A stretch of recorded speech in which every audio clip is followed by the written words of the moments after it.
Hey, what's going on? It's G-Ball Vision, and today I have a new knife here to share with you coming in from SRM. While I get this opened up, you know what to do. Let me know down in the comments what your carry is. This knife kind of threw me off balance a little bit, and we'll get to why here in a moment. This knife is available. I'll have it linked down below in the description. There's also a coupon code that you can use, I believe, site-wide. And what's really cool is they now have U.S. warehouses where on their website at the top, you can select U.S. store, and that'll bring up all the knives they already have stateside, and they continue adding more each month. Now, what we're looking at today is a knife that I thought I had already checked out, and in a way, we already did. This is the SRM Mirage, or the 239, but this is the 239X here, and the difference is going to be only that this costs a few more dollars,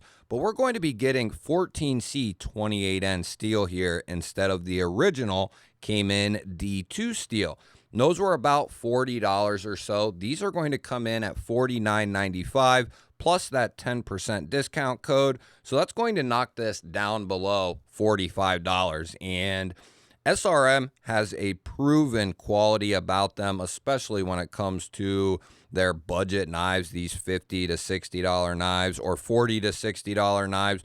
They're just really well done. You can tell they're created to be used and carried, and I just have always had a soft spot for SRM ever since coming into the knife world and starting my collection. I bought many SRMs in the early days. So we have this beautiful drop point blade. It's got this polished finish to it. We have a cutout for deployment here, a double set of jimping up top there on the spine, a nice large finger choil there, and that is, yeah, a nice full finger choil. I wanted to double check. That is nice, full size, and you'll be able to choke right up behind that edge and hit some jimping there with the thumb if you need a little bit more control over this blade.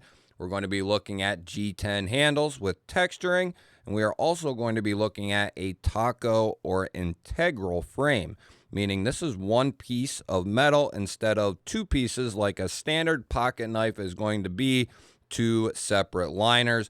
This is going to be one, and what that's going to do is make this a little bit stronger, a little bit tougher, but it's also going to make it more comfortable because you have something here that's acting like a full-length backspacer, whereas a normal knife or a lot of knives are going to have an open spine here. And not that that makes them uncomfortable, but they can be. But this allows you to be very comfortable when using this knife, no matter which grip you're in. I have a lot of experience with this knife because I have the D2 counterpart. Now, we also have a deep carry clip that is well done, very simple. It's also going to be reversible for our lefty brothers and sisters out there, meaning this is a completely ambidextrous knife. They even threw in a lanyard hole for the lanyard fans down here. And if you have not experienced a SRM crossbar lock, you definitely need to get your hands on one if you enjoy crossbar locks. They do a phenomenal job with them. I have checked out almost every single crossbar lock knife they have, if not all of them, and they have one of the best crossbar locks in the game, in my opinion. Now let's go ahead and get a spec check on this feller here, and let's get a full length here real quickly. We're going to be looking at about 8 and we're going to be looking at, it's a little over 8 1/4 there to that.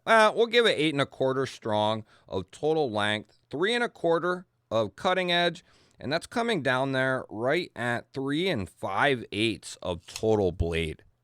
We'll bring out our normal comparison knives here with the Kaiser Drop Bear up top and the Benchmade Bug out there on the bottom, and you'll see the Mirage is going to overtake both of those, no problem. Now we'll bring out a couple of larger knives. We have the CJRB Frac up top, which is a very large folding knife. And then we have the Vosteed Raccoon down here, which is a good size. And you'll see the Mirage is a little bit bigger than the Raccoon on both ends.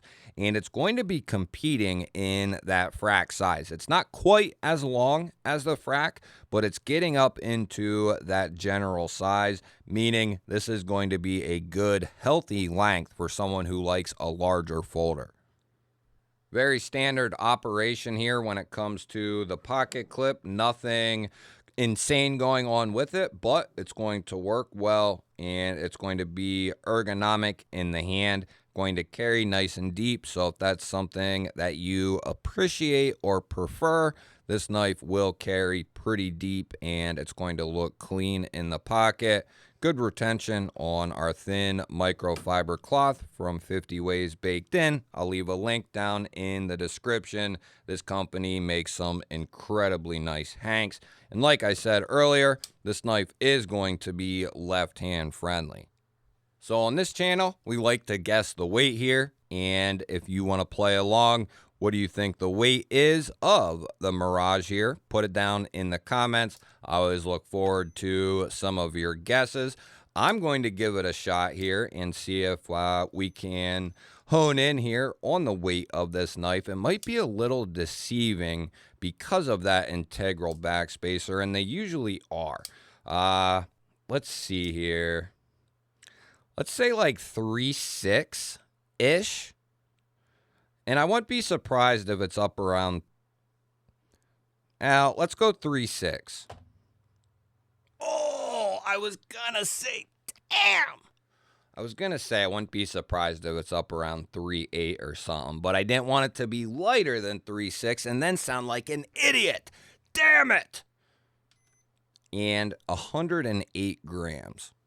And if you're new here, or maybe you just don't know, but I don't like to lose, so the scale sits on the shelf and does not come off until I need him. And our thickness here is 0.43, so not overly thick when it comes to the handles here. And we'll talk about those more in a moment.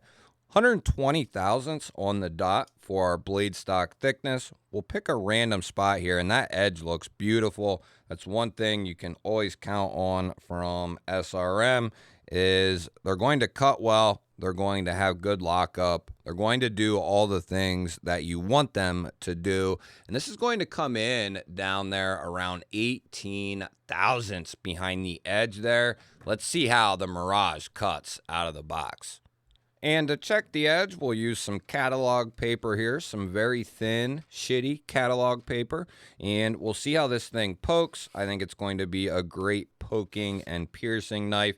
If you do a lot of poking and slashing in your day-to-day, this is going to be great. A very versatile blade shape here, and it's nice and tall, and 14C gets razor sharp, and SRM did not disappoint on this knife whatsoever. Oh, baby. This thing is wicked sharp, guys and gals. Oh. Wow. Oh, yeah. Look at the skin just coming right off. Really nice edge from SRM. They were on their game when they put the edge on this feller here. We're going to roll into a check of the knife. Our centering looks really good. As far as any type of detent lash, there's no detent in a crossbar lock knife. We're just relying on the springs in there. And as I said, the action for a crossbar lock knife is very good on this knife here. They routinely do a solid job. As far as our lockup goes, we have a tiny bit of movement there, up and down, which is not a cause for concern.